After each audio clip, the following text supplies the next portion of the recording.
Bonjour à toutes et à tous et bienvenue dans ce webinaire animé par le Top Employers Institute où nous allons recevoir SAP avec deux éminences d'SAP France dont la thématique est le Flex Work et l'Employee Experience of the Future. Alors, avant qu'on rentre dans le vif du sujet, quelques éléments pratiques concernant les questions, les commentaires, les remarques. Vous avez en fait sur votre droite dans l'interface d'Emio un chat public qui va vous permettre de poser des questions, de faire des commentaires au fur et à mesure de cette présentation pendant ces 45 minutes et on espère en effet qu'il y aura des réactions qui permettront à Caroline et à Frédéric de répondre ou à moi-même de répondre en fin d'intervention. Alors, pour ceux qui ne me connaissent pas, je suis Vincent Bilétruy, je suis directeur pour la France du Top Employers Institute et j'ai la chance donc d'être accompagné aujourd'hui par Caroline et Frédéric. Alors, je vous laisse vous présenter tous les deux. Oui, bonjour à toutes et à tous. Caroline Garnet, je suis la DRH pour SAP en France. Bonjour, Frédéric Puch, je suis directeur d'innovation pour SAP France. Super. Merci à vous deux et bienvenue encore une fois dans ce webinaire. On est ravis de vous accueillir. Alors, avant de rentrer dans le vif du sujet, on vous propose de présenter rapidement nos deux organisations. Tout d'abord, quelques mots sur le Top Employers Institute pour ceux qui ne nous connaissent pas. Donc, le Top Employers Institute, aujourd'hui, c'est l'autorité internationale indépendante qui audite et certifie les stratégies et les pratiques RH des organisations. Et pour l'année 2001, et vous donner quelques chiffres, donc nous avons certifié près de 1700 organisations, dont 94 en France, et ce, dans 120 pays, donc à peu près partout dans le monde. Donc ça, c'est nos spécificités. Et puis, nous avons cette année certifié un ensemble de logos dont la plupart doivent vous parler quand même sur la France. Donc, vous voyez les logos des organisations certifiées Top Employeur 2021. Pour la France, vous avez celles qui sont certifiées également Top Employers Europe, c'est-à-dire à minima dans 5 pays en Europe. Donc, vous voyez en bas à gauche que SAP est toujours là. Et puis, sur ce slide-là, vous voyez les Top Employers Global, donc ils sont certifiés dans plus d'une vingtaine de pays dans le monde. Et en tout cas, en 2021, SAP était toujours là également, puisque les certifications 2022 paraîtront en début d'année 2022. Voilà pour ces quelques mots d'introduction sur le Top Employers Institute. Caroline, je vous laisse la main pour présenter SAP en France. D'accord, merci Vincent. D'abord, ravie d'avoir l'opportunité d'échanger avec vous aujourd'hui sur le Flexwork et l'expérience collaborateur autour du Future of Work. Donc, effectivement, quelques mots peut-être pour ceux qui ne nous connaîtraient pas concernant SAP. Donc, SAP, c'est une entreprise allemande qui est leader sur le marché des applications et des solutions logicielles pour les entreprises. Donc, quelque part, on accompagne, on peut dire, les entreprises dans leur transformation numérique et on les aide à se réinventer. En France, on est, au niveau mondial, pardon, on est un peu plus de 200 000 salariés. En France, on est de l'ordre de 2300 personnes avec, comme vous le voyez, plusieurs sites, deux gros sites principaux qui sont à Levallois-Perret, donc en région parisienne, et à Mougins, donc dans le sud de la France, et nous avons également Caen. Et nous avons la particularité au sein des SAP, en tout cas pour l'Europe du Nord, d'avoir une bonne partie de nos effectifs dédiés à la R&D. Donc on a 40% de nos métiers dans le domaine de la R&D qui sont basés en France. Pour le reste, nous avons évidemment des fonctions commerciales, support aux ventes, consulting, services et toutes les fonctions support. Et également un bel accélérateur de start-up à Levallois. Juste peut-être un petit mot sur notre organisation. Alors, comme beaucoup d'entreprises internationales, on est une entreprise relativement matricielle, organisée par Business Unit, donc avec des personnes qui travaillent à la fois, on verra, c'est pour la suite du sujet, c'est intéressant, donc avec des scopes plutôt locaux ou alors européens ou voire internationaux. On a un employee engagement de plus de 80%. C'est probablement aussi lié donc à notre certification top employeur. Donc c'est une belle reconnaissance donc pour la 9e année consécutive de notre politique RH avec une progression pour cette année de 4 places, puisqu'on est second meilleur employeur en France. Donc on espère qu'on sera également certifié en 2022. Et effectivement, on va pouvoir revenir sur une de nos priorités actuelles en matière RH, hein, qui est la flexibilité de nos politiques de travail, hein, quelque part. Très bien. Merci beaucoup, Caroline, pour cette introduction. Et en effet, donc sujet du jour, Flex Work et Employee Experience of the Future. Donc bien sûr, on reviendra sur l'exemple concret des SAP en France. Avant cela, et quelque part un peu en avant-première, je vais vous donner quelques éléments de tendance. Je vais vous partager quelques éléments de tendance pour 2022 qui sont issus de nos audits, puisque dans notre processus d'audit et de certification, les audits ont toujours lieu sur la deuxième partie de l'année pour une certification de l'année prochaine. Donc les audits ont eu lieu, viennent de se terminer pour les entreprises qui seront certifiées donc en 2022. Et donc là, les résultats et les premières tendances sont toutes chaudes, sorties du four et fraîchement démoulées pratiquement, pour vous donner quelques éléments donc, de tendances que nous avons pu constater. Alors, sur ces sujets-là, on va voir qu'il y a deux tendances clés qui commencent à ressortir, qui sont d'une part l'implication de plus en plus forte des collaborateurs sur ces sujets-là, et puis des éléments de mesure de plus en plus importants via des KPIs. Alors, si on prend les éléments d'environnement de travail en tant que tel, pas seulement flex work, mais de façon plus générale, environnement de travail, il y a trois tendances, enfin en tout cas trois éléments que je voulais vous partager. Un, la politique de télétravail cette année a été formalisée chez plus de 9 top employeurs sur 10. Donc c'est une grande majorité effectivement des top employeurs qui ont fait le choix de formaliser cela et pas de laisser cela simplement à la seule main des managers ou des collaborateurs. Et ce, alors sur un temps passé en télétravail qui, pour un top employeur sur deux, se situe entre 20 à 50% du temps. Donc ça, c'est des tendances qui sont intéressantes de voir finalement. On a vu des balanciers où à un moment donné, on s'est dit on est à 90% du temps dans un sens, 90% dans l'autre. Voilà, le balancier semble globalement s'arrêter aujourd'hui, en tout cas chez les top employeurs, pour la plupart d'entre eux, en tout cas la moitié d'entre eux, entre 20 et 50% du temps. Et puis là où c'est intéressant, et ça fera lien avec ce que vous présenterez, Caroline et Frédéric tout à l'heure, c'est qu'aujourd'hui, les collaborateurs sont autonomes à la fois dans le choix de leurs horaires de travail et leur lieu de travail, chez 53% des top employeurs France 2022, donc, et c'est une progression de 5 points par rapport à l'année dernière. Voilà en ce qui concerne, première tendance, en ce qui concerne les aspects d'environnement de travail. Après, si on parle en tant que tel d'expérience collaborateur, je vais l'aborder suivant trois volets. Un premier volet qui est la partie début de l'expérience collaborateur, donc la partie attract, quand on va attirer les talents. Et là, petit focus sur les aspects de Employee Value Proposition. C'est relativement stable sur le fait que 9 top employeurs sur 10 l'ont formalisé cette année, donc un peu comme l'année dernière.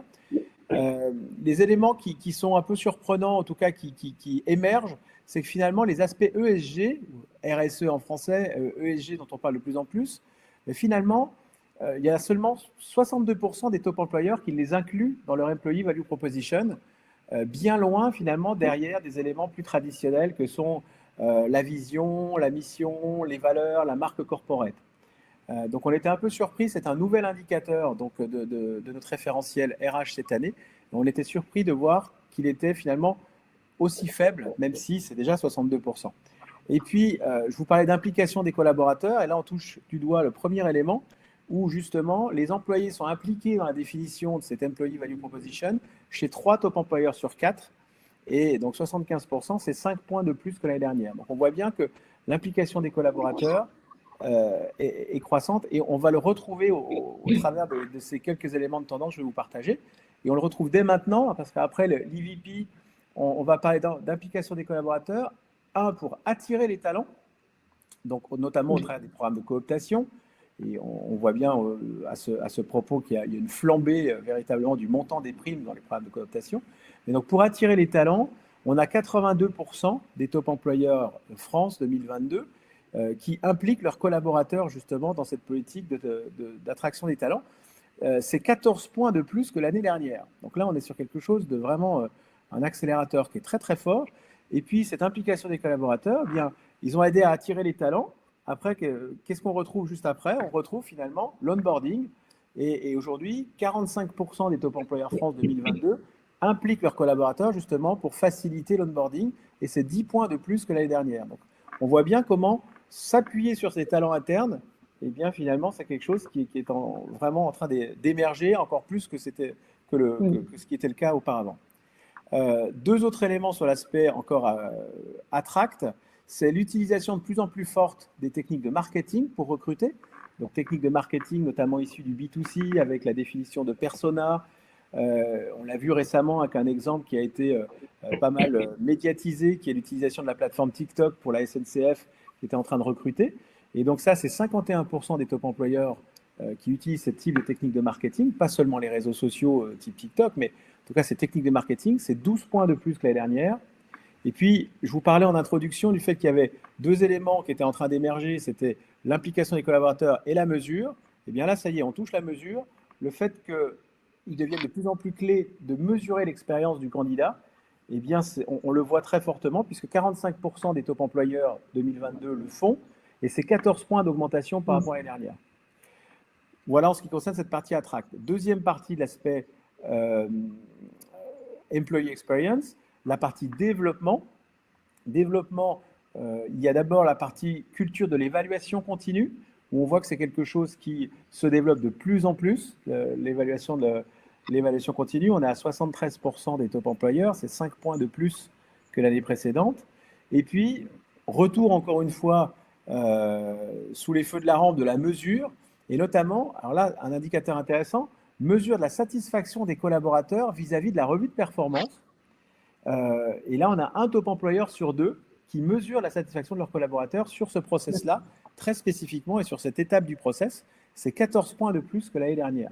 Donc, on voit bien qu'il y a des réflexions en cours dans les entreprises de dire est-ce que la revue de performance, c'est quelque chose qu'il faut encore faire ou pas.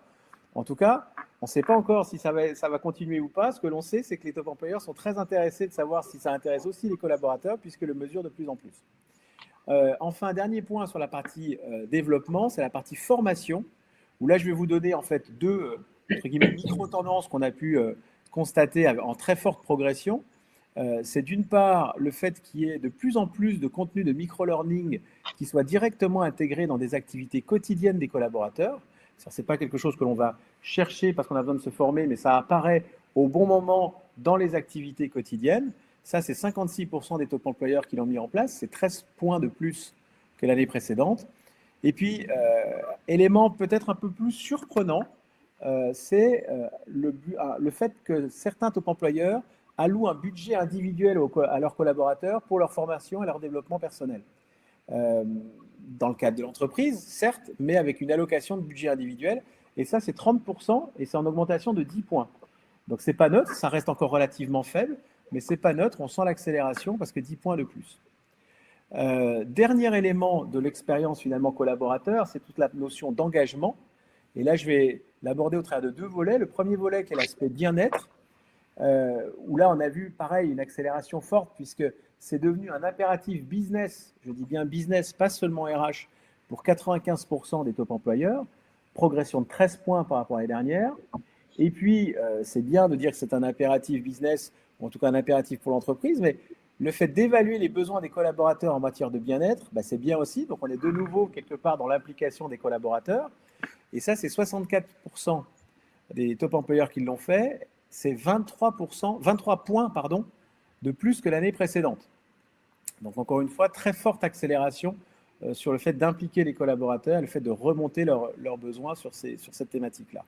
Enfin, sur la thématique d'engagement en tant que telle, c'est encore une fois l'utilisation de plus en plus massive des pulse surveys, donc au-delà encore une fois des grandes enquêtes d'engagement plutôt annuelles, c'est le développement des pulse surveys.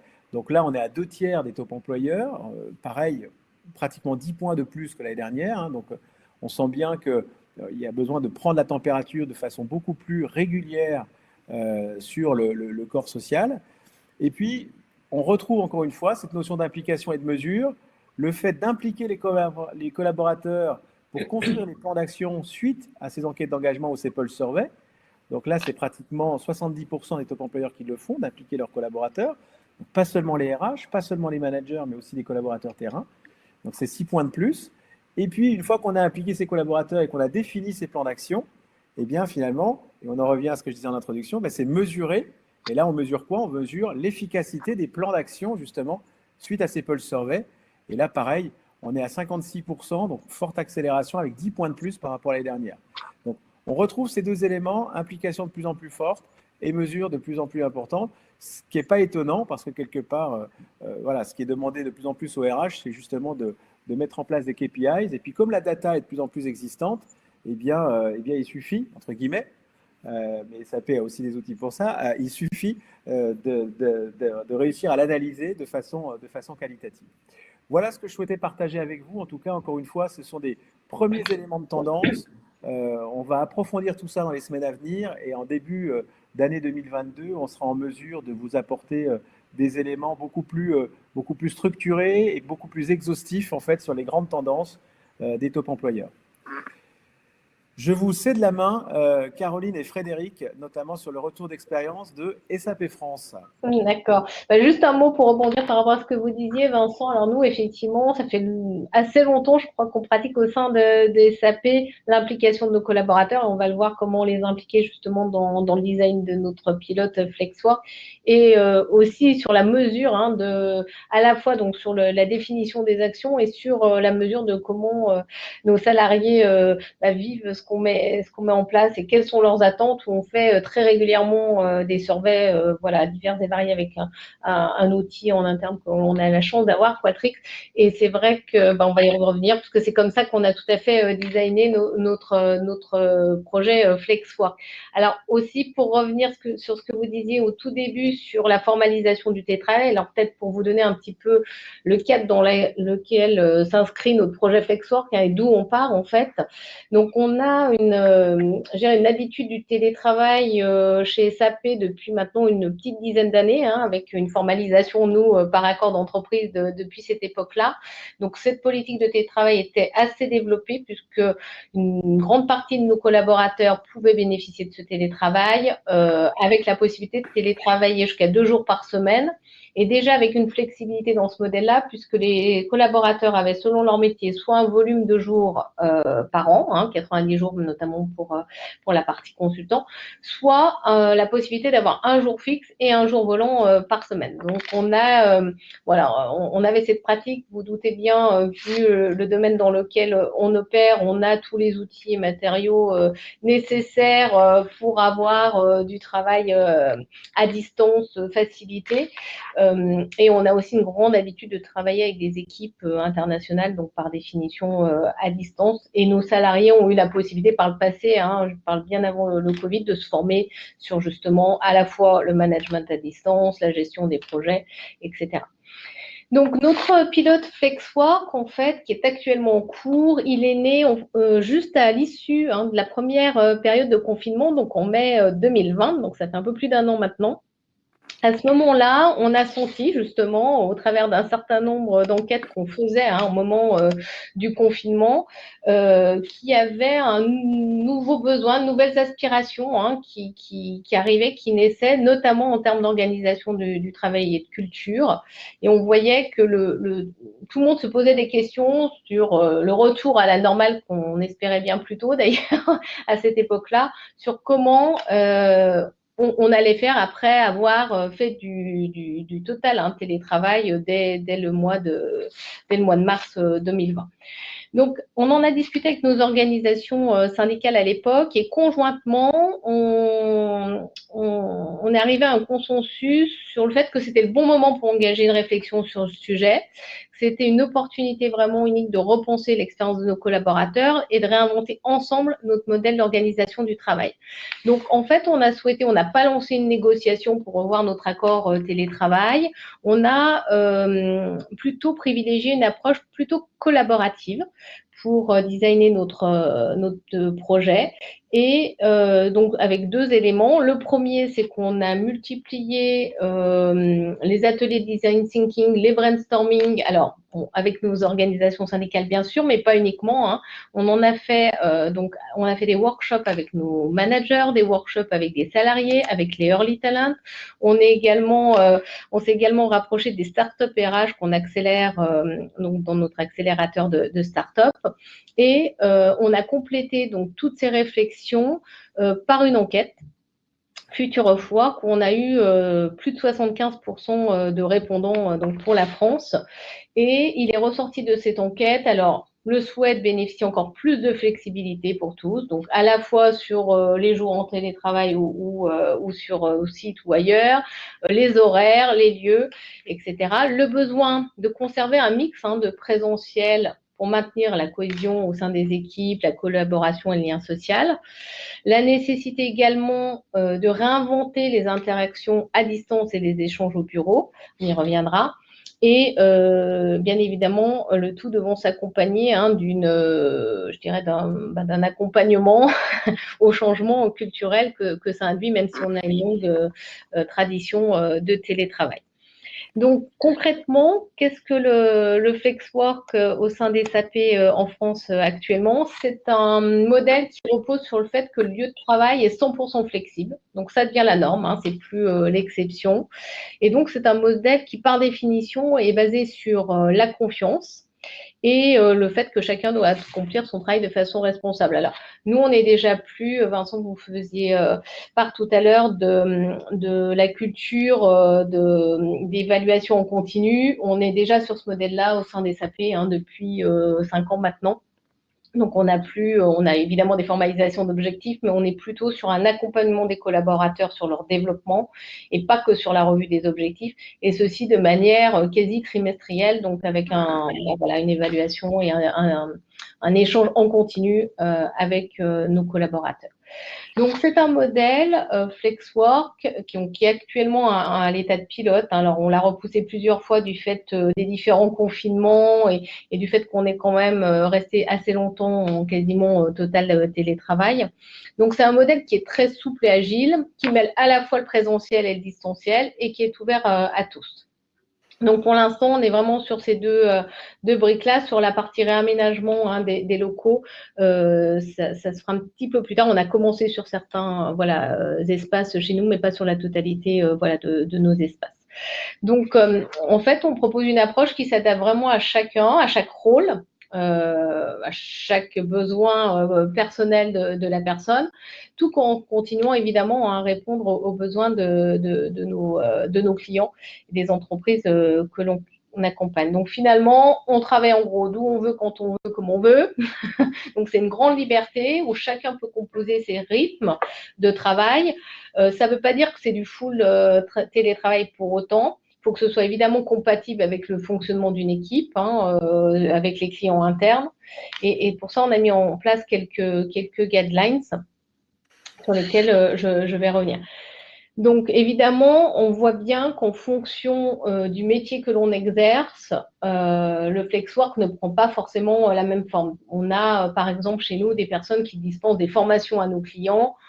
Si ce sont des formations qui doivent être faites en présentiel, évidemment, la personne doit être là. Mais par contre, le jour où elle doit préparer, par exemple, les cours, par définition, si elle le souhaite, elle peut le faire au bureau, mais également ailleurs si ça lui permet de faciliter son organisation. Donc, pour autant, on n'oublie pas le besoin du collectif, puisque c'est ressorti de nos enquêtes, le besoin quand même de se retrouver à une certaine fréquence, de conserver des interactions sociales, de retrouver cette émulation qu'on a quand on est quand même tous ensemble et qu'il est quand même plus difficile de recréer juste en virtuel.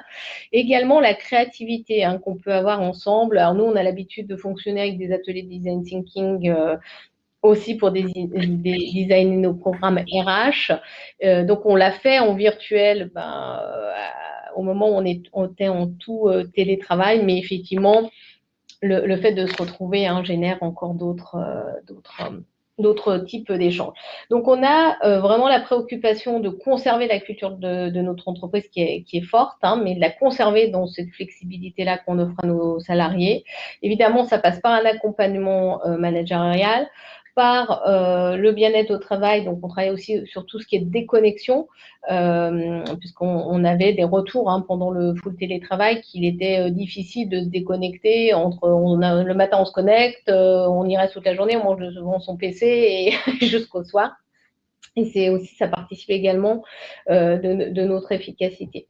Donc, dans le cadre de la phase pilote dans laquelle nous sommes actuellement et qui se poursuit jusqu'à la fin de l'année, on a vraiment donné l'ownership aux équipes pour définir leur propre modèle. On part du principe qu'il n'y a pas donc un modèle mondial, un modèle pour la France, un modèle pour telle grande organisation. C'est vraiment les équipes qui, entre elles, avec donc on a donné un certain nombre de matériel à nos équipes, hein, aux managers, pour formaliser un petit peu, pour ouvrir la discussion avec les équipes, formaliser leur modèle, l'expérimenter et nous faire un retour aussi. Donc, on a une dizaine d'équipes. Donc, le Flexwork est ouvert à tous, hein, est expérimenté par tous, mais on a des équipes qui sont ambassadrices également de ce Flexwork et qui nous font des retours réguliers côté RH de justement comment ils ont mis en place leur modèle de Flexwork, comment celui-ci a déjà commencé à évoluer de manière à ce qu'on puisse faire un petit bilan à l'issue du pilote. On a également organisé au début de ce pilote des workshops par business et métier pour identifier les use cases qui nécessitent une présence sur site pour être plus efficace ou pour accroître la créativité. On s'est rendu compte, je ne sais pas si vous vivez la même chose, mais que avant, on venait au bureau, on ne se posait pas trop la question. Voilà, on rentrait. Alors nous, on travaille quand même beaucoup en face à face, mais aussi beaucoup par visio, par call avec d'autres équipes qui sont un peu basées partout. Et à l'époque, on venait et puis on pouvait rester voilà, à son bureau sans forcément avoir le temps d'échanger avec d'autres personnes. Et on ne se posait pas plus de questions que ça. Maintenant, on réalise que lorsqu'on vient au bureau, on vient finalement avec un but précis et donc les gens ont plus tendance à organiser leur déjeuner, à dire dans ce cas mes one-to-one, je vais les faire en face à face ou ma réunion d'équipe, on va privilégier face à face. Donc, ou pour travailler sur des démos clients, on va les faire aussi en face à face, etc. Donc vraiment, on sent que il y a un changement dans la manière d'aborder l'avenue sur site et qu'il faut vraiment créer en fait cette rencontre. Hein. C'est vrai qu'avant, les entreprises ne se posaient pas tellement la question. Les gens venaient au bureau tout le temps ou presque. Donc, ni les entreprises ni les collaborateurs se posaient la question de qu'est-ce que je fais quand je viens au bureau, qu'est-ce que je fais les rares fois où je travaille à distance. Aujourd'hui, je vous rejoins complètement, Caroline.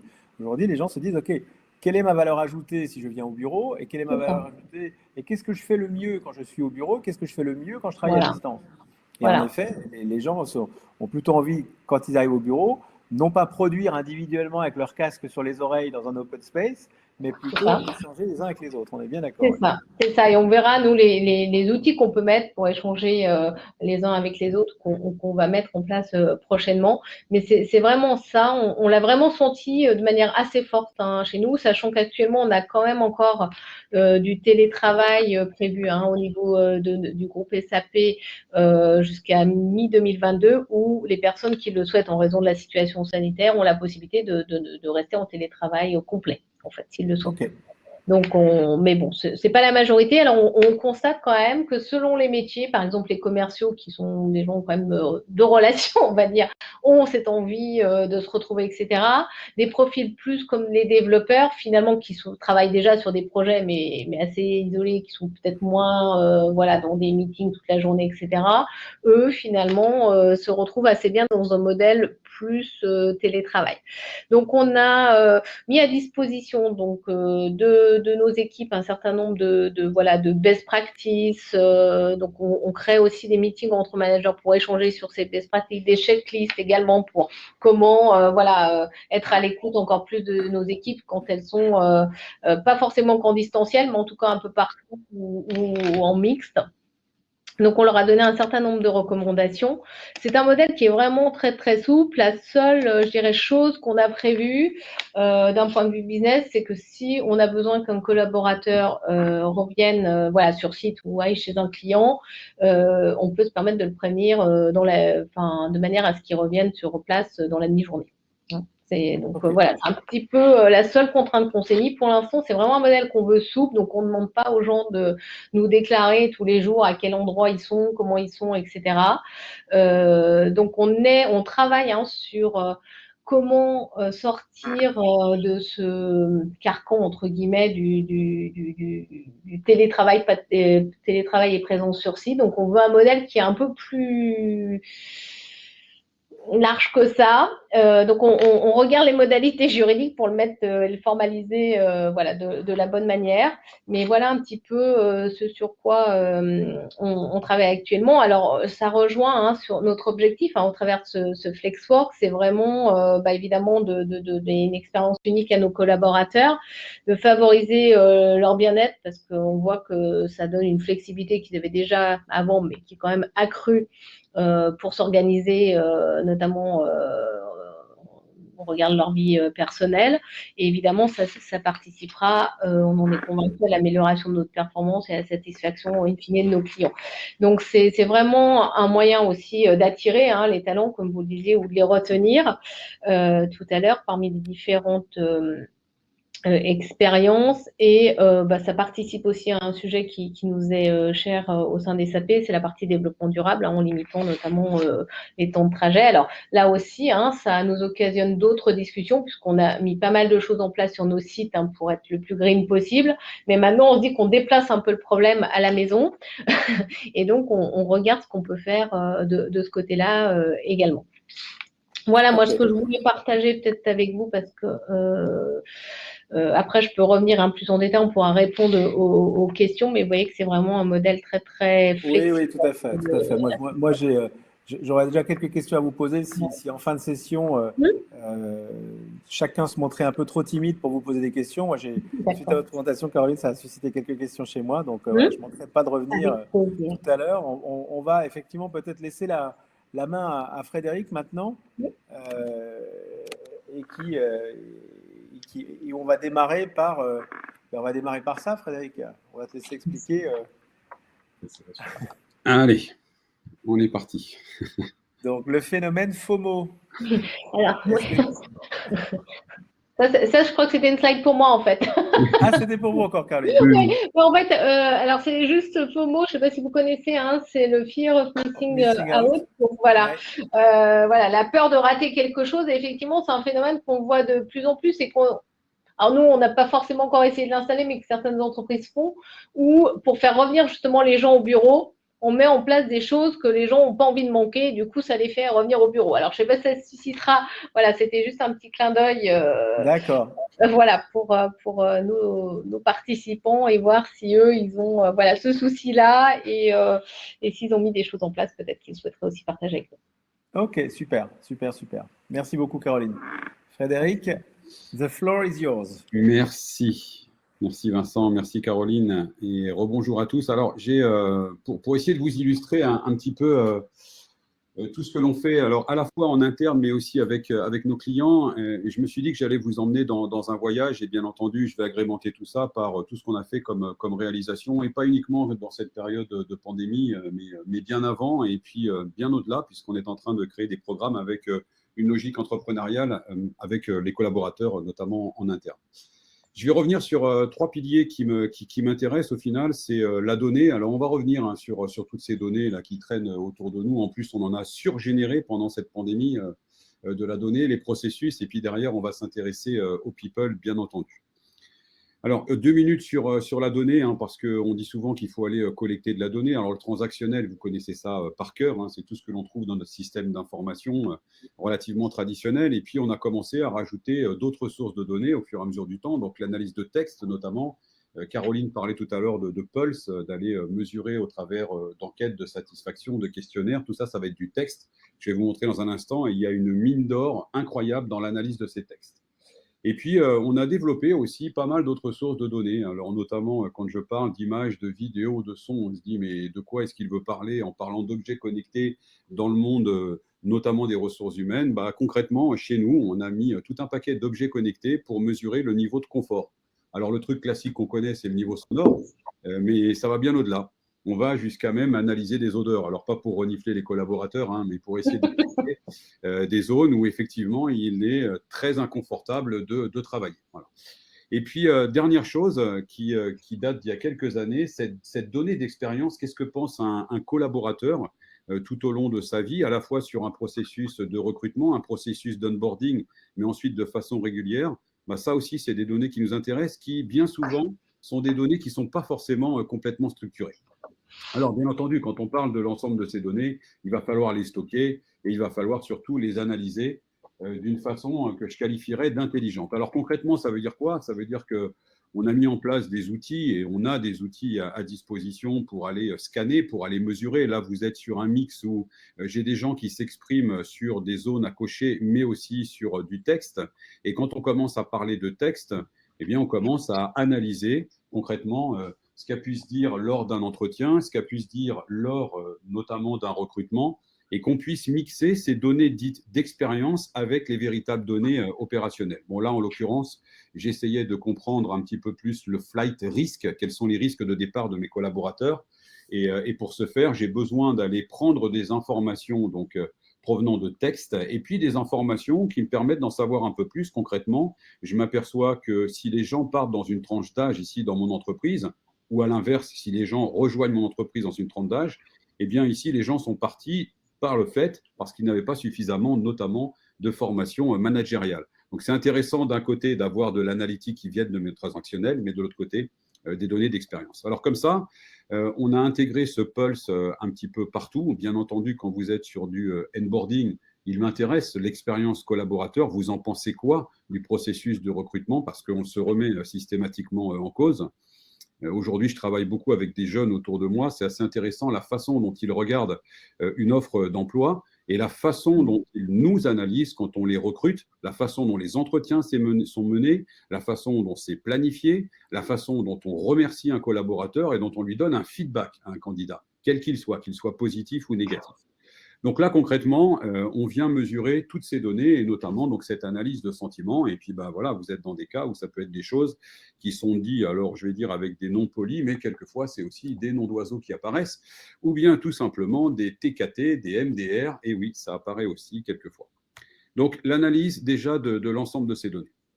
Alors ensuite, on a développé des mécanismes d'analyse. Alors, je peux prononcer le mot de machine learning ou d'intelligence artificielle, mais comment est-ce que je peux apprendre de ces données et notamment pour aller mettre ça dans quoi? Dans mes processus métiers. Donc, si je suis dans un système RH, ici, je vais vous montrer un petit peu ce que l'on fait avec nos clients et chez nous en interne. Quand on met en place, alors si ce n'est pas lisible du fond de la salle, c'est normal, puisque vous allez voir que la machine va m'aider. Concrètement, je suis en train de vouloir recruter des collaborateurs, donc le classique de faire une job desk avec des compétences notamment. Et moi, ce qui m'intéresse, c'est de faire tourner un mécanisme de machine learning qui, cette fois-ci, va aller analyser cette description et pouvoir m'aider. Dans cette analyse, ce que l'on va y retrouver tout d'abord, c'est le côté diversité et inclusion. Donc, est-ce que cette offre, elle est plutôt à destination d'hommes, de femmes? Est-ce qu'elle est neutre? Donc, le système va me faire des recommandations que vous avez sur la partie droite. Et puis, l'autre chose, quand je fais ces analyses, c'est notamment en termes de compétences souhaitées. Je reprendrai juste la petite anecdote de 2 jeunes que j'ai recrutés qui m'ont dit, lorsqu'on ouvre aujourd'hui une offre d'emploi, une job desk comme ça, s'il y a plus de 6 lignes dans les compétences qui sont souhaitées, on ne lit même pas. Et en règle générale, on lit les 3 premières compétences. Donc ça, le système va l'apprendre pour notamment m'aider dans la recommandation de la rédaction de cette job desk. Et la dernière chose que fait ce système, c'est d'aller chercher des données externes. Parce que là, je peux rester tourné sur moi-même, mais est-ce que cette offre, elle est attractive suffisamment à l'extérieur? Et donc là, vous avez sur la partie droite en bas la vérification, le matching par rapport à ce qui se fait, par rapport à ce type de profil sur le marché. Donc concrètement, comment je peux aider aujourd'hui un recruteur? Par l'analyse intelligente de ces données. Un autre exemple, cette fois-ci, qui m'intéresse vis-à-vis cette fois-ci du collaborateur en tant que tel. Donc, là, ce qui m'intéresse, c'est je veux explorer la roadmap possible dans mon entreprise. Et ce que va faire le système, c'est de me donner une vue de ce que font mes peers, de ce que font les gens qui ont des jobs équivalents à moi. Et quand on est dans une organisation internationale comme la nôtre, ça m'intéresse aussi d'être un petit peu benchmarké. Donc, parti ici d'un profil, le système, au travers du machine learning, va me faire une recommandation et va surtout m'expliquer pourquoi cette recommandation. Et ce qui est intéressant et ce qui fait aussi un peu peur, c'est que globalement, on fait aussi du prédictif de trajectoire dans une organisation. Compte tenu du profil de ce collaborateur, en associant, et je reprends le point tout à l'heure évoqué du budget individuel de formation, en incitant tel type de formation, tel type de mentoring, à quoi est-ce que je peux aspirer en termes de projection dans l'organisation. Alors, si je reviens 2 minutes sur ce qu'on fait dans une job desk, je ne voulais pas montrer, mais une fois que j'ai fait ma job desk, je vais chercher en interne. Et quand je cherche en interne, est-ce que je cherche par rapport à mes profils ou est-ce que je cherche par rapport à un prédictif de profil? Donc, ce collaborateur pourrait très bien remplir le job à condition que. Et j'aimerais que la machine puisse m'aider dans cette recommandation. Donc, comment est-ce que je peux collecter la donnée? Comment est-ce que je peux l'analyser? Comment est-ce que je peux l'intégrer dans mes processus métiers? Alors, on va aller un cran plus loin, puisque maintenant, mes processus, ils sont en train de tourner. Et quand je dis en train de tourner, c'est qu'il va falloir analyser ces processus. Alors, concrètement, si je prends un système de ressources humaines, où on voit donc les étapes depuis le recrutement, le onboarding, et puis derrière jusqu'à l'évolution, bien entendu, du collaborateur, là-dedans, on va analyser. Donc, on va venir prendre la température du processus et peut-être mesurer le temps que l'on met à répondre à un collaborateur en tant que candidat. Donc, on va faire ce qu'on appelle du process mining. Et là, on se fait aider aussi par la machine. Et c'est ce qu'on met aussi en place chez nous. Ce que j'aime beaucoup dans ce type d'analyse, c'est qu'à un moment donné, il va falloir améliorer le processus. Alors, améliorer le processus, pour moi, c'est deux sorties. La première qui est importante, c'est le côté humain, c'est la formation. Comment est-ce que je peux automatiser un processus en augmentant la formation de mes collaborateurs? Et puis, comment je peux utiliser des choses un petit peu plus techniques, et sans rentrer dans le côté geek, que l'on va appeler de la RPA ou de la Robotic Process Automation, c'est-à-dire de l'automatisation de tâches en arrière-plan.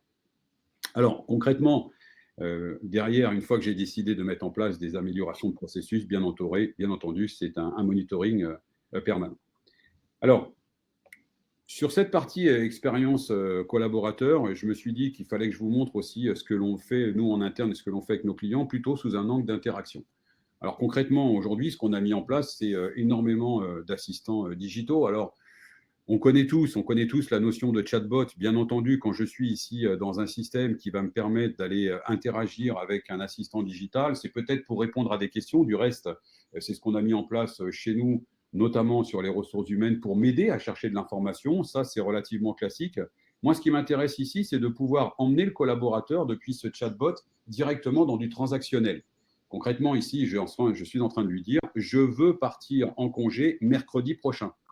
L'analyse de cette phrase doit automatiquement m'emmener sur un écran, voire même déclencher un processus. Et c'est là où ça devient intéressant, cette notion d'assistant digital qui, derrière, automatise mon processus. Donc concrètement, ici, j'ai la possibilité d'un rapide coup d'œil de pouvoir regarder mon solde de jour et de pouvoir directement faire ma demande de congé.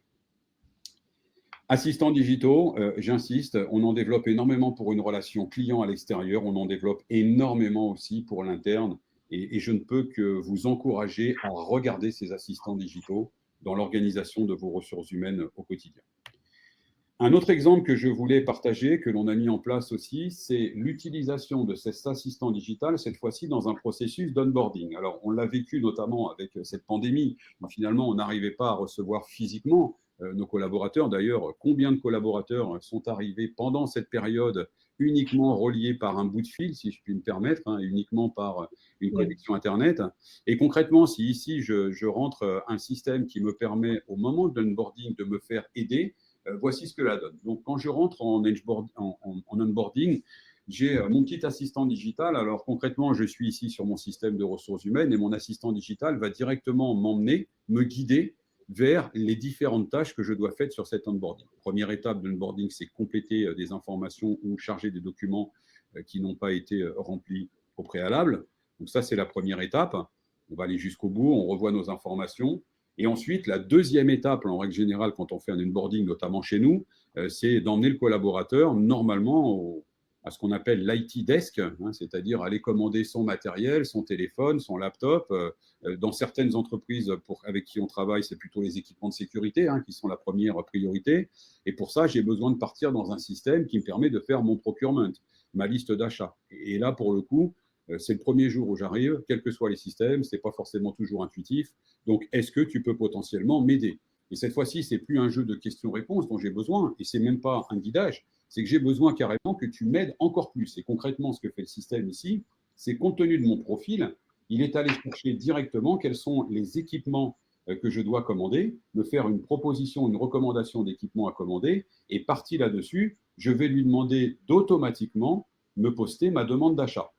Donc, je le refais. Bonjour, qu'est-ce que je dois faire aujourd'hui? Je vais t'emmener commander ton matériel.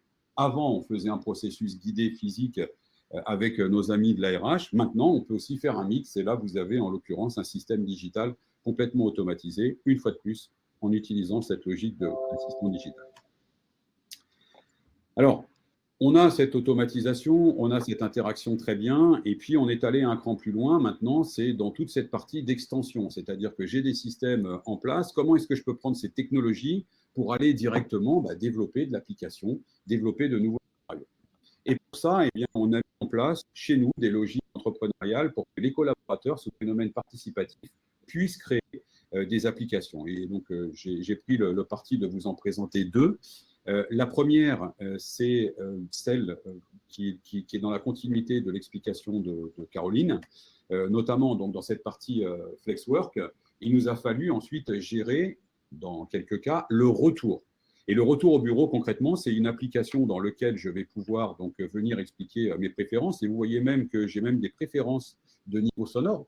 Je peux accepter, il y a des gens qui aiment travailler dans des endroits où le son est d'un niveau moyen et d'autres qui ont besoin véritablement d'être au calme. Donc, première étape, c'est de pouvoir dire, voilà mon profil. Deuxième étape, c'est d'avoir ma notion d'équipe, mais aussi ma notion de cercle. Je reste dans l'entreprise pour l'instant, ma notion de cercle. Donc, j'ai mon équipe proche et puis tous les gens de différents services. Et ce qui m'intéresse quand je vais planifier mon retour, c'est de regarder la disponibilité à la fois de mon équipe et de mon cercle. Alors, vous pourriez me dire, oui, mais je pourrais faire ça directement avec mon système de messagerie, de gestion de calendrier. On est venu se connecter sur nos systèmes de messagerie et on en a sorti une application simple où on se dit d'un rapide coup d'œil, OK, là, c'est dispo et donc derrière, je book. Alors, bien entendu, quand je book, j'envoie un message à l'ensemble de mon cercle et de mes collaborateurs et puis je réserve parce qu'il a fallu aussi réserver et gérer une notion de capacité encore plus contraignante avec les conditions sanitaires actuelles. Deuxième étape, j'arrive sur site cette fois-ci. Donc là, c'est la partie check-in avec toute une partie de contrôle dans certains cas. On ne l'a pas mis en place sur certains de nos sites, mais chez certains de nos clients, il y a forcément un contrôle du pass obligatoire qui doit être enregistré dans le système à chaque fois. Et puis derrière, on a cette étape où je suis sur site et avec mon cercle, j'organise un café qui est quelque chose d'un peu plus informel. Donc ça, c'est la première étape. La deuxième étape que je voulais partager avec vous, qui est donc un projet que l'on lance actuellement, qui nous permet cette fois-ci de pouvoir gérer alors la relation au travail et le network du travail, c'est ce que je viens de vous évoquer. Ça, on connaît bien. Puis de l'autre côté, vous avez aussi votre réseau privé. Je ne suis pas en train de vous dire qu'on va mixer les deux, mais on s'est retrouvé dans une situation, et Flexwork va encore plus accélérer le phénomène, où finalement, je suis chez moi, et j'ai peut-être à côté de chez moi des collaborateurs avec qui je pourrais être en contact, que je ne connais pas. Et quand je dis à côté de chez moi, c'est même dans un autre pays. Et donc, ce que l'on a créé ici, au travers d'un projet entrepreneurial, c'est la connexion, la recherche de personnes. Alors, on n'est pas sur un annuaire, somme toute, classique. On va rentrer sur des logiques où on va aller chercher sur différents types de réseaux. Je vais peut-être vite fait me reconnecter. Ensuite, dans ce programme, on a rajouté, donc, sous base du volontariat, la description de votre profil pour aller rechercher donc, des collaborateurs. Vous voyez que c'est anonyme puisque je n'ai que le prénom et je ne suis pas en train de broser un Active Directory sur le sujet. Bien entendu, chacun des collaborateurs va avoir la capacité, s'il souhaite, de renseigner ses centres d'intérêt et surtout ses langues parlées. Parce que le résultat final de cette plateforme, c'est de pouvoir mettre en contact au travers de choses qui sont extra-professionnelles. Donc voilà, il y a une organisation d'un tennis à Houston, ça va faire un peu court pour moi, mais je crois, ma collègue est toujours là, qui organise des cours de cuisine pour faire de la mousse au chocolat vegan. Voilà, donc c'est comme ça des histoires qui sont assez intéressantes d'interconnexion. Alors on ne s'est pas arrêté là, puisque là on est sur de l'activité, et on est allé un cran plus loin sur l'interconnexion, cette fois-ci avec les familles. Concrètement, je peux déclarer, et c'est de mon propre gré, dans la plateforme, mes enfants, leur âge, et on a créé un programme qui me permet de dire, eh bien moi, je suis prêt à accueillir des enfants de collaborateurs. Ou bien alors, je veux simplement faire de l'échange d'un point de vue culturel ou d'un point de vue linguistique. Donc, comment je peux mener cette interconnexion entre collaborateurs à l'extérieur du travail, et notamment pour pouvoir envoyer mes enfants ou tout simplement les faire se connecter avec des gens dans une autre culture, dans un autre pays, par exemple. Voilà, donc ça, c'est le début. On va maintenant un cran plus loin, au-delà des enfants. On crée aussi maintenant des histoires. Je n'oserais pas à cette heure-là vous montrer, mais on s'est créé un Le Bon Coin interne pour pouvoir aussi poster des bonnes adresses et des bons plans à s'échanger. Ensuite, pour terminer mon propos. Donc là, c'est cette initiative qui décolle chez nous. Pardon, excusez-moi. Excusez-moi. Petite erreur d'aiguillage quand j'étais sur ma présentation. Voilà. Dernière étape ou dernier étage de la fusée, si je puis dire. C'est au-delà de toutes ces étapes-là, d'aller collecter de la donnée, d'analyser, de la mettre entre les mains des processus métiers et les mains des collaborateurs. On a fait en transversal, donc on l'a évoqué un tout petit peu avec Caroline tout à l'heure, toute une démarche autour du green qui est valable partout, depuis du recyclage jusqu'à la mise en place de solutions de charge de batteries électriques pour des véhicules de collaborateurs, et d'avoir cette démarche green qui fasse partie intégrante de ma vie au quotidien, que je sois ici ou que je sois chez moi. Voilà, Vincent. Frédéric, très instructif, très instructif et très concret, surtout, par rapport, ça donne du corps à, finalement à ce que j'ai dit, que j'ai identifié comme tendance générale. Caroline qui a introduit le sujet au sein des SAP France, et puis toi qui as pu faire un focus justement très concrètement sur comment ça se passe et quelles sont les possibilités actuelles. Alors, je crois que tu avais un petit sondage que tu voulais faire. Oui, c'est peut-être l'occasion, tiens. Oui, exactement. On avait lancé 2 questions. Je ne les ai pas sous les yeux. Elles sont parties dans le chat. Voilà, elles sont. Comment évaluez-vous la politique FlexWork de votre entreprise? Allez, top départ.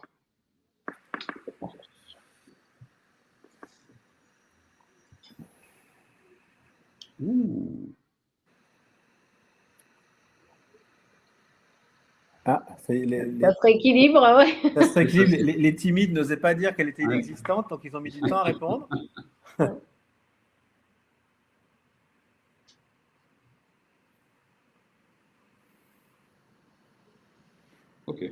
Ok, bon, ça s'équilibre dans l'ensemble. Très performante, assez performante. Ça veut dire qu'en effet. Alors après, est-ce que tout le monde a bien évalué cela sur la base de FlexWork, à savoir pas seulement télétravail, mais FlexWork avec tout ce que ça comprenait chez SAP France, notamment flexibilité aussi sur les horaires de travail, sur tous ces éléments-là. Mais en tout cas, c'est intéressant de voir que finalement, voilà, inexistante, c'est quand même très peu le cas quand même. Donc on voit bien quand même qu'il y a eu des pas de géants qui ont été faits sur les 18 derniers mois, et c'est là où on se dit que finalement la pandémie n'a pas que des aspects négatifs, mine de rien, parce que ça a fait avancer quand même un certain nombre de pratiques RH. Alors, en tout cas, ça les a accélérées de façon assez incroyable, quoi. Ok, je crois qu'il y avait une autre question aussi, non? Deuxième question? Oui, tout à fait.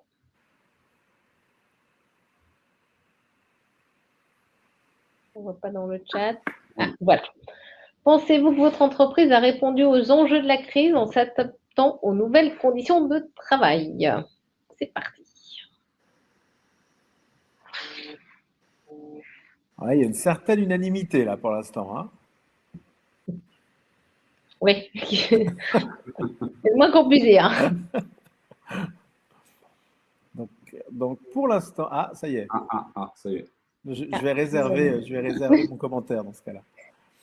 Mais c'est vrai que pour l'instant, il y a quand même une très très forte majorité de personnes qui pensent que oui, en effet, leur entreprise a répondu aux enjeux de la crise en s'adaptant aux nouvelles conditions de travail. Donc ça, c'est plutôt une très bonne nouvelle. Ça veut dire qu'en effet, voilà, encore une fois, c'est ce que j'évoquais juste avant. La crise sanitaire n'a pas eu que des effets négatifs et a permis aux entreprises d'accélérer leur transformation. Et on le voit bien dans les réponses. On est à 94% de réponses où oui, l'entreprise a répondu aux enjeux de la crise en s'adaptant aux nouvelles conditions de travail. Donc bravo, moi je dis bravo au DRH de façon générale.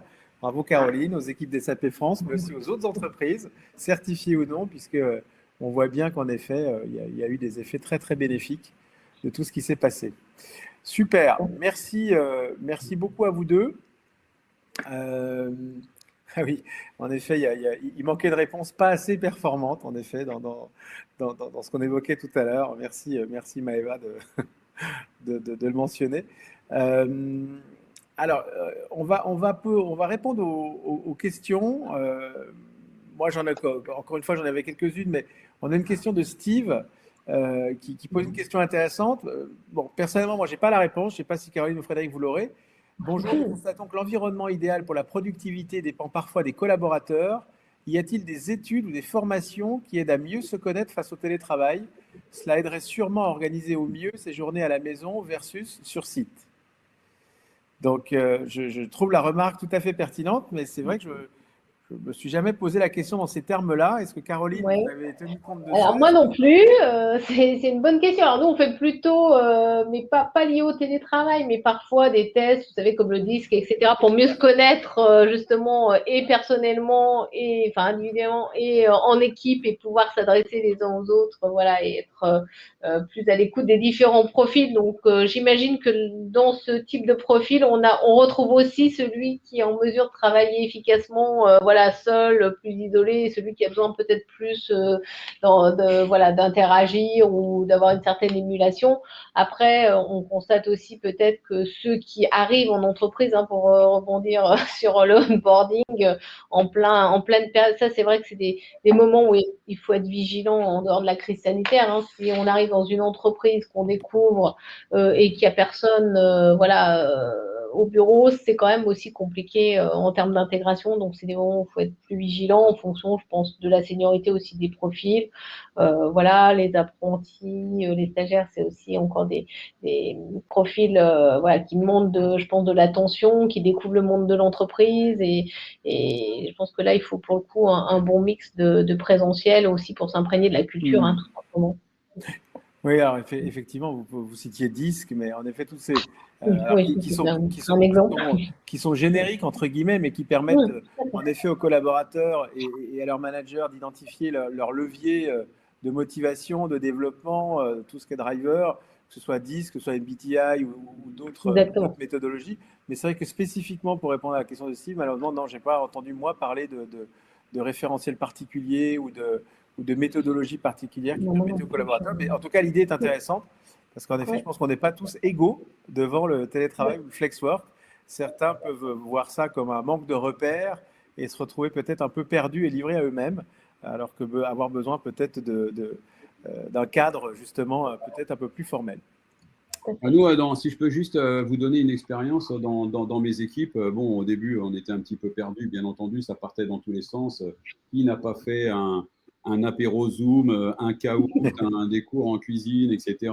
Et puis, on est vite arrivé à se créer, alors c'est interne, hein, un guide des bonnes pratiques du télétravail. Et du coup, c'est à la fois des outils, bien entendu, vous l'avez tous vécu sur du collaboratif, etc., mais aussi sur le respect du timing, sur le partage vie perso, vie pro, etc. Et donc, du coup, tous les jeunes maintenant qui sont arrivés dans l'équipe, on leur demande d'enrichir ça parce qu'ils ont une autre dimension. Ils n'ont pas la seniorité, comme tu l'évoquais tout à l'heure, Caroline, mais ils ont aussi quelquefois un peu peur de se dire, mais moi, si je reste en télétravail, est-ce que c'est bien vu, pas bien vu? Et donc, on a essayé de se créer. Et je suis sûr que sortiront des formations sur comment bien télétravailler. Ça, je suis complètement d'accord avec Steve, ça va sortir, ça. Oui, probablement. Bon, très bien. Alors, avant de se quitter, on va faire un zoom rapide sur les prochains événements Top Employeur. Il nous reste 2 minutes. Donc, et puis, je tiens à préciser aussi pour ceux qui seraient tentés de nous quitter un peu trop rapidement dans ce webinaire qu'à la fin du webinaire, ça s'affichera une étude, une enquête rapide sur la qualité et votre niveau de satisfaction sur ce webinaire. Donc, on compte sur vous pour nous répondre et faire en sorte que les prochains webinaires soient encore mieux que celui-ci. Donc, merci par avance de rester jusqu'au bout. Alors, les prochains événements à venir, il y en a un dès demain, justement, où on accueillera le DRH Group de Cegid, donc autre éditeur de soft, et Carolina, l'une de nos auditrices en France, sur l'onboarding des collaborateurs, un défi au cœur de la transformation de l'entreprise. Donc, on aura vraiment, on en a parlé un peu d'onboarding aujourd'hui, mais là, on va faire un focus bien particulier sur une étape cruciale dont on parle beaucoup aujourd'hui du parcours collaborateur. Donc ça, ce sera dès demain à 14h. Et puis, vous pouvez vous inscrire directement en cliquant sur ce qui apparaît à l'écran. Et puis, deux autres webinars. L'un qui aura lieu le 7 décembre sur comment valoriser les compétences managériales, où nous aurons avec nous, et qui accompagnera donc Malvina, qui est l'une de nos éditrices en France, Olivier Dumarty, qui est le DRH et des relations sociales pour une caisse régionale donc de Groupama. Et puis, j'animerai le 9 décembre avec un des dirigeants d'une start-up, justement, un webinaire sur tout ce qui est fidélisation des talents. On sait très bien que recruter va devenir de plus en plus difficile, mais c'est bien de recruter, mais si c'est pour remplir un puits sans fond, eh bien, c'est pas forcément ce qu'il y a de mieux. Et donc, justement, le fait de fidéliser les talents va devenir largement aussi critique que de recruter. Et donc, on évoquera ça donc avec le directeur général de Zest, qui est une start-up. Donc, merci à vous toutes et à vous tous pour votre contribution. Merci Caroline, merci Frédéric pour votre intervention. Et puis, encore une fois, donc à la fin de ce webinaire, on compte sur vous pour prendre les 2 petites minutes qui vont nous permettre justement de bien savoir votre niveau de satisfaction et d'améliorer l'organisation des prochains webinaires. Merci, à très bientôt. Merci. Au revoir. Au revoir.